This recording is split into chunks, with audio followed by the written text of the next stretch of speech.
Well, the city of Coeur wants to keep the area around its water wells clean and fire safe. And it's found a couple of four-legged creatures willing to take on the job. KXLY4's Anusha tells us what is already hard at work.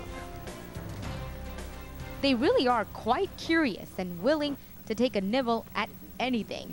Now goats are the weed whackers of choice in Coeur d'Alene. A lot of other states and counties and things are using them on the side of freeways. This weekend, the city put them to work to clear out weeds around the water well. They're already used around reservoirs. We don't like using herbicides at the wells just in case it gets into the drinking water. As it turns out, goats are cheaper than manual labor. The city can rent them for $2.50 a day per animal. The goats here are very friendly, and they're actually going to stay here at the honeysuckle well for the next 2 or 3 days as they take care of the weeds.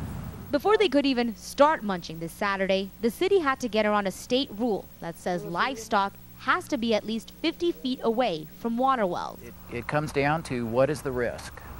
That's the whole issue here. The concern is manure contaminating water. Nitrates can be harmful, particularly for young kids. Bacteria like coliform can cause stomach-related problems.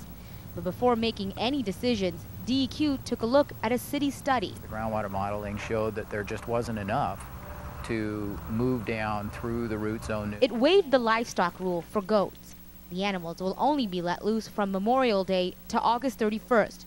The heat will help kill bacteria.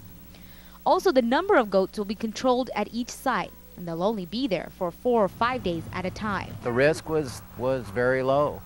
That's right. That's what the determination was. So these little guys are allowed to sniff around, chew to their heart's content, and help the city out. I think we're the first people to do it around wells. In North Idaho, Anusha, KXLY4 HD News.